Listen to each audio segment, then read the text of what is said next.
साधु साधु। नमो तस् भगवतो अरहतो सम्मा संबुद्धस्स। नमो तस् भगवतो अरहतो सम्मा संबुद्धस्स। नमो तस् भगवतो अरहतो सम्मा संबुद्धस्स। साधु साधु साधु। हमारे पूजनीय गुरु भंते जी को सादर प्रणाम। साधु साधु साधु। श्रद्धावान उपासक उपासिकागण, आज हम लोग संयुक्त निकाय में का अभ्यास कर रहे हैं। हम लोगों ने अभी सप्ती वर्ग में, तृतीय वर्ग में से दो सूत्रों को समाप्त किया। आज हम तीसरा सूत्र सीखने वाले हैं, है ना। ठीक। इस सूत्र का नाम है जटा सूत्र। क्या नाम है? जटा। जटा यानी जो लंबे लंबे बाल होते हैं, है ना। तुमने देखा होगा कि सन्यासियों के बहुत लंबे लंबे घने बाल होते हैं। इनको क्या करते हैं? वो गोल गोल गोल गोल लपेटते हैं ना, तो उसको कहते हैं जटाएं कहते हैं। ठीक है। इसी को, ये कैसी जटाएं होती है? तो ये आपस में उलझी हुई होती है। ठीक है। तो इन उलझनों के बारे में उपदेशित, है ना। हम उसे ड्रेड कह सकते हैं। लंबी जो जटाएं होती है उसको ड्रेड लॉक कहते हैं ना। तो वो खुलती नहीं है, आसानी से छूटती नहीं है। तो वैसी ही ये जो है, इसे कहते हैं जटा। तो इस जटा के बारे में भगवान बुद्ध जी ने उपदेश दिया हुआ सूत्र। ठीक है। क्या नाम है इस सूत्र का? जटा सूत्र। ठीक है। उलझनों का, जंजाल जो कहते हैं, उलझने जो कहते हैं, इसके बारे में उपदेशित सूत्र। एक समय, यह भी श्रावस्ती में भगवान द्वारा उपदेशित है। एक समय कोई देवता भगवान बुद्ध जी के पास आया और भगवान बुद्ध जी को पूछता है, अंतो जटा बहि जटा, जटाय जटिता पजा, तंग तंग गौतम पुच्छामि को इमं विजटये जटंती। भगवान को पूछता है वह देवता कि भगवान, अंतो जटा, इस संसार के भीतर भी उलझने हैं। बही जटा, ये जो बाहर है, बाहर भी ये जंजाल है। हम अभी मनुष्य लोक में हैं, तो हमें लगता है कि इस मनुष्य लोक में जितनी सारे प्रपंच है, जन्म लेने के, मनुष्य लोक में आने के कारण ये उलझने हैं। तो इस जीवन में जो जहां जी रहे, ये भी जंजालों से फंसा हुआ है। भिन्न भिन्न तरह के जंजाल, कोई ना कोई प्रश्न, कोई ना कोई समस्याएं, पूरा जीवन इन समस्याओं को सुलझाने में लगा रहता है। तो ये भी जंजाल है। जो दूसरा है बाहरी जीवन जो है, तो जानवरों का जीवन हो जाए, देवताओं का हो जाए, ब्रह्माओं का हो जाए, सबका जीवन देखने में यदि सुंदर, सुखों को भोगे लगे, तब भी उसमें ये जंजाल फंसा हुआ है। हम लोग फंसे हुए हैं, इस भव चक्र में फंसे हैं। उसी को कहा है कि यहाँ भी जटा है, और यहाँ भी जंजाल है, और बाहर भी जंजाल है, उलझने हैं। तो भगवान कहते हैं कि भगवान को वो कहता है कि भगवान, समस्त संसार, सभी प्रजाएं इस जंजाल में उलझी हुई है। इस जटाओं की तरह यह एक दूसरे से लिपटी हुई है। इससे कैसे छुड़ाए? भगवान को कहते हैं कि हे भगवान, हे गौतम, मैं आपसे पूछता हूं कि सांसारिक मोह माया रूपी जटा से, इस पुनः पुनः संसरण करने वाली ये जो तृष्णा आदि से, इस जटा को कौन काटता है, इसे कौन समाप्त करने में समर्थ है, करके भगवान को वो प्रश्न पूछता है। समझ में आया? आपका और हमारा जीवन इसी में है। जितने भी लोक सत्व है, इस जीवन के हो, इस मनुष्य लोक में दिखाई देते हो, या फिर परलोक के हो, बाहर न दिखाई देने वाले भी हो, ये सभी इस जंजाल में फंसे हुए हैं, सभी संसार में फंसे हुए हैं। तो वो देवता कहते हैं कि हे भगवान, कैसे हम, कैसे कोई व्यक्ति इस जंजाल से, इस उलझनों को सुलझा सकता है ना। देखो, छोटी सी चीज होती है, हमारे बालों में कई बार वो थोड़ी सी उलझन आ जाती है, कितनी तकलीफ होती है उनको सुलझाने में, गुच्छे के गुच्छे हो जाते हैं, बार बार निकालते, कई बाल टूट जाते हैं, बहुत तकलीफ होती है कि नहीं। पर जिनके बहुत घने बाल हैं, बहुत महीनों से सालों से जिन्होंने बाल बनाए नहीं, उनके बालों का क्या, तो काटने के अलावा कुछ नहीं रहता। तो इसलिए पूछते हैं कि कैसे इन जंजाल से बाहर निकल आए करके। भगवान बुद्ध जी उन उस देवता को बहुत सुंदर तरह से उत्तर देते हैं। भगवान कहते हैं, ये सीले पतिठाय नरो सपन्यो चित्तं पन्यं च भावयन् आतापि निपको भिक्खु सोइमं विजटये जटं। क्या कहते हैं भगवान, जो व्यक्ति शील पर प्रतिष्ठित है, कहाँ से आरंभ होता है, शील से आरंभ। जो व्यक्ति शील पर आरूढ़ है, जिसने अपने जीवन में शीलों को उतार लिया है। इसका सुंदर उदाहरण रथविनीत सूत्र में बताया गया है। तो विशुद्धियों के बारे में बताया है। तो सील विशुद्धि से आरंभित होता है, तो एक एक करके 7 विशुद्धियां हैं। तो उन एक एक विशुद्धियों को पूर्ण कर कर जब परिशुद्ध शील हो जाते हैं, परिशुद्ध समा श्रद्धा आदि सारी परिशुद्ध आ जाती है, अपनी शंकाएं संपूर्ण समाप्त हो जाती है, तब व्यक्ति निर्वाण के समीप आता है। ठीक है। तो सीलम पतिष्ठाय, शील पर प्रतिष्ठ होकर, नरो सपन्यो, ये जो व्यक्ति है, प्रज्ञावान व्यक्ति क्या करता है, यह शील सदाचार में स्थिर हो जाता है। चित्तं पन्यं च भावयन्, अपने मन को, ये जो मन है वह समाधि और प्रज्ञा का अभ्यास, समाधि का अभ्यास करता है, और प्रज्ञा को बढ़ाने के लिए उत्साहित होता है, कोशिश करता है। भावयन्, वह अभ्यास करता है समाधि का। आतापि, आतापि यानी तपस्वी का, तपस्विता जो है, आतापि यानी जो तपस्विता है, उस तपस्विता का अभ्यास करता है। कैसा तपता है, किस कार्य के लिए, निपको भिक्खु, इस संसार से बाहर निकलने के लिए निपुणता के साथ उत्साहित होकर प्रयास में लगा हुआ भिक्षु ही इस संसार जाल से मुक्त हो सकता है। भिक्षु कहने का मतलब यानी जो धर्म का अभ्यास करे। तो ये जो समर्थ है वो जो जंजाल को काटने के लिए, तो ये भिक्षु है उसी के लिए चीवर लेता है, उसी के लिए अभ्यास करता है। जब कोई भिक्षु चीवर लेता है तो क्या कहता है कि सब दुख निस्सरण निब्बान सच्चिकरण था इमं का सावंग हेत्वा दत्वा पब्बाजेत मंगते, कि हे भगवंते, सभी दुखों से मुक्ति के लिए, निर्वाण के साक्षात्कार के लिए इस चीवर को लेकर, इस चीवर को देकर आप हमें प्रवजित करे करके। तो वो प्रवजित करने वाले भिक्षु के लिए सबसे आरंभ में क्या होता है, उसे तीसरन के साथ शील दिए जाते हैं, शील के साथ में उसे दिया जाता है, उसको अशुभ का अधिष्ठान दिया जाता है कि तुम्हें इस साधना के सहारे आगे बढ़ना है। तो वो साधना का अभ्यास करता है, करते करते करते करते वह उत्साहित होकर अभ्यास करते करते अपनी संपूर्ण शील को पूर्ण करता है, समाधि को पूर्ण करता है और निर्वाण के मार्ग पर अग्रसर होता है।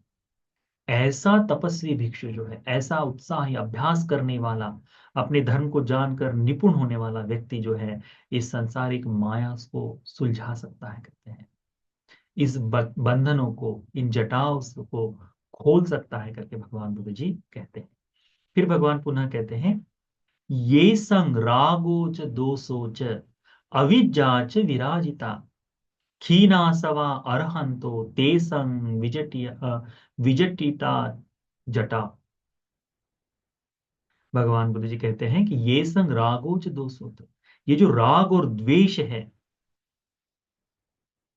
अविज्जाच, अविद्या जो है, इसे जिसने समाप्त कर लिया है, यानी जिसका राग द्वेष और अविद्या समाप्त हो चुकी है, क्षीणाश्रवा अरहंतो, ये जो क्षीणाश्रव है, जिसके सारे ही आश्रय समाप्त हो गए, ऐसा ही व्यक्ति हम कह सकते हैं निर्मल चित्त वाला, राग द्वेष मोह समाप्त हो गया, अविद्या का अंधकार समाप्त हो गया है, अरहत्व को प्राप्त कर लिया है, निर्मल जीवन जी रहा है, ऐसा व्यक्ति इस जटाओं से मुक्त हो जाता है, इन जटाओं को सुलझा सकता है।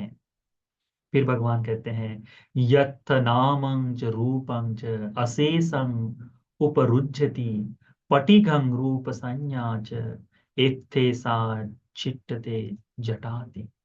वो दूर कर सकता है कहाँ है? उसके बाद भगवान कहते हैं कि जिसका या फिर जहां नाम और रूप सर्वतः समाप्त हो गया है। जहां ये जो नाम है मैं करके जो कहते हैं, तो उस नाम और ये जो रूप है, तो इस जीवन का ही मात्र नहीं, संसार का नाम और रूप जिसका संपूर्ण समाप्त हो गया है, जिसका काम भव या पटिक संज्ञा जो कह सकते हैं, वह रूप संज्ञा जो है, दोनों ही चित्त, दोनों ही चीजें जिनकी छूट गई है, संपूर्ण समाप्त हो गई है, ऐसे ही व्यक्ति को कह सकते कि ये जंजाल से मुक्त हो गया है, इसने जटाओं को काट दिया है करके। है ना सुंदर? कितनी संक्षिप्त में कितनी सुंदर बात भगवान ने विस्तार पूर्वक बताई है ना? तो हमें क्या करना चाहिए? हम उपासकों को करना चाहिए, उपासिकाओं को करना चाहिए, हम भिक्षुओं को करना चाहिए, भिक्षुनियों को करना चाहिए। क्या? तो इनमें से इस मार्ग को समझकर अपने जीवन में एक एक भाव को आना चाहिए। हम जिस सील पर स्थिर है, उस सील के बारे में हमने जागृत होना चाहिए। कभी कोई शील टूट गया है, उसकी शुद्धि कर ली। एकादशी जैसे दैनंदिन जीवन में प्रतिदिन बात करते समय, कुछ करते समय, कार्य करते समय हमें लगता है कि हाँ, ये हमारा शील टूट गया है, तो पुनः त्रिसरणों के सामने क्षमा याचना कर कर मैं पुनः पंचशील को धारण करता हूँ। धारण करके अपना वह समय शील से युक्त होना चाहिए। को ये नहीं कहना चाहिए कि अभी शील टूट गया, मैं कल शील को साधर धारण करूंगा। आज शील टूटा है तो क्षमा मांग कर आज शील को ले लो। उससे क्या होगा? दुश्शीलता में जीने वाला समय जो है संक्षिप्त होता है। शील टूट गया, टूटने का जो कुछ कर्म है वो हो गया, परंतु टूटे हुए शील के सहारे मैं कल सुबह पूजा करूंगा, तब तक मैं शील न लूं, तो ये जो इतना समय जो है रात्र भर का, ये दुश्शीलता में चला गया है। तो उसे सुधारो धीरे धीरे, क्षमा याचना मांग कर पुनः शील को धारण करो। तो शील की शुद्धि के लिए चिंतन करो, मनन करो। शील परिपूर्ण होना चाहिए, क्योंकि भगवान कहते हैं कि विवेकशील पुरुष, जो धर्म को जानने वाला समझदार व्यक्ति जो है, कौन सा? सपन्यो, नरो सपन्यो, प्रज्ञावान आदमी, समझदार आदमी, जो इस जंजाल को समझता है, वह व्यक्ति क्या करता है? शील पर आरूढ़ होता है करके। तो हम उपासकों का, उपासिकों का, भिक्षुओं का, भिक्षुनियों का कर्तव्य है प्रथम कि अपनी शील के प्रति सजग रहे। टूटते रहेंगे शील, बार बार हम गिरते रहेंगे, परंतु इसका मतलब ये नहीं कि हम खड़े ना होकर के। हम देखते हैं ना, अबोध बालक गिरता है, चोट भी लगती है, पुनः खड़ा हो जाता है ना? सहारे से खड़ा होता है। वैसे ही कल्याण मित्र के सहारे से टूटे हुए शीलों को सुधार कर, उनके सहारे से खड़ा होकर हम एक एक कदम आगे रख सकते हैं। एक एक कदम आगे रखें तो क्या होगा? हमें चलने में, हमारे पैरों में मजबूती आएगी। उस बालक के पैरों में ऐसा है ना, जैसे जैसे चलता है उसके बालक के पैर मजबूत होते जाते हैं, वैसे ही जैसे जैसे सील पर चलते जाएंगे, शील पुष्ट होते जाएंगे। शील पुष्ट हो गए तो वह उस पर प्रतिष्ठित हो जाए। तो ये भाव ध्यान में रखो। उसके बाद करना क्या है? अपने चित्त को समाहित करना। जैसे जैसे प्रतिदिन थोड़ा बहुत क्यों ना हो, किसी भी एक ध्यान का आलम्बन लेकर कम से कम 10 मिनट तो बैठना ही है। खुली आंखों से बैठो, आंखें बंद करके बैठो, परंतु ध्यान के चित्त को ध्यान में रखकर ही बैठना है। करूंगा, ध्यान करूंगा, आनापान सती, अशुभ की साधना हो जाए, मैत्री की साधना हो जाए, तो प्रातः में 10 मिनट, शाम को, इससे तुम्हारा ध्यान का अभ्यास आगे बढ़ते जाएगा। क्योंकि 24 घंटे में अधिक समय तो और जोड़ नहीं सकते, और इसमें से व्यर्थ जाने वाले समय का यदि हम समय निकाले तो वो भी बहुत अधिक है। इनमें से थोड़ा समय अपने भविष्य के लिए, अपने वर्तमान के लिए हम यदि खर्च करें, तो वो हमारे लाभ के लिए होगा। जिस जिस नौकरी को अभी हमने पाया नहीं है, उस नौकरी के लिए हम अपने छोटे से बच्चे को स्कूल में भेजते हैं कि बाबा तू पढ़ेगा तो वो नौकरी लगेगी। अभी तो उसे बड़ा होना है, बहुत कुछ करना है, परंतु ये ध्यान आज करने बैठे हैं तो आज ही से तुमको वो फल देना शुरू करेगा। धर्म का अभ्यास आज कर रहे तो आज ही तुमको फल देना शुरू करेगा। तो उस तरह से समझकर आगे बढ़ो। फिर प्रज्ञा से चिंतन करने वाला व्यक्ति बनना चाहिए, जिससे हमारी प्रज्ञा पुष्ट हो, बढ़े, उस उसका इस्तेमाल करना चाहिए। तो फिर हम कह सकते हैं कि जंजाल से मुक्ति के मार्ग पर मैं काम कर रहा हूँ, काम कर रहा हूँ। तो जब बाल उलझ जाते हैं तो हम क्या करते हैं, पहले एक तो बालों में तेल लगाते हैं, उनको अच्छे से थोड़ा सा रगड़ते हैं, सॉफ्ट करते हैं, और फिर धीरे धीरे एक एक करके सुलझाते हैं, है ना। ये उसी तरह से सुलझाना है, ये उसी तरह से सुलझाना है। धीरे धीरे आगे बढ़ते हुए जिसके राग द्वेष मोह समाप्त हो जाएंगे, उसके लिए तो ये मुक्त ही हो गया है। जिसका पुनरागमन इस लोक में समाप्त हो गया, वह मुक्त हो गया है, उसकी जटाएं छूट गई है, ऐसे कहते हैं। उसके जंजाल, उसका सारा प्रपंच समाप्त हो गया, भगवान कहते हैं। इसीलिए इस सूत्र को अच्छी तरह से याद रखो। इस सूत्र में बताया है कि कोई सभी व्यक्ति, कोई भी हो इस लोक में, सभी संसार में इस उलझन में पड़े हुए हैं, सभी संसार के उलझन में पड़े हुए हैं। कैसे? मनुष्य लोक में जन्म लिए तो मानसिक काम भोगों की प्राप्ति के लिए जो जो कर सकते हैं सब कुछ करने के लिए तैयार है कि नहीं? इसी में आनंदित होकर इसी में जीवन जीना चाहते हैं। मानुषिक ना हो तो दिव्य दिव्य लोक की कल्पना से लेकर उसके लिए, अब उससे प्रेरित होकर, अभिभूत होकर हम कर्म करना चाहते हैं, करना देखते हैं, उसका जीवन जीना चाहते हैं। क्यों? क्योंकि उस सुख की अपेक्षा में है। तो यहां भी उसकी उलझन है, यथार्थ में वो सुख नहीं है। वहां भी वही उलझने हैं, यथार्थ में वहां भी सुख नहीं है, अविद्या अंधकार के कारण। तो इसीलिए इस जटा से यदि मुक्त होना है, इस उलझनों को यदि सुलझाना है, तो धर्म के सहारे ही हमको आगे बढ़ना पड़ेगा, कल्याण मित्र के सहारे हमको आगे बढ़ना पड़ेगा। ठीक है, इस बात को याद रखो। यह सूत्र हमें बहुत सुंदर प्रेरणा देता है धर्म के अभ्यास के लिए। तो ये जटा सूत्र हम सभी को हमारे इस प्रपंच से, उलझनों से मुक्त होने के लिए मार्गदर्शक होने वाला, प्रतिष्ठित करने वाला सूत्र बने। यह सूत्र हमें भी धर्म को बोध करने वाला बनाने के लिए उपकारी हो जाए। साधु साधु साधु।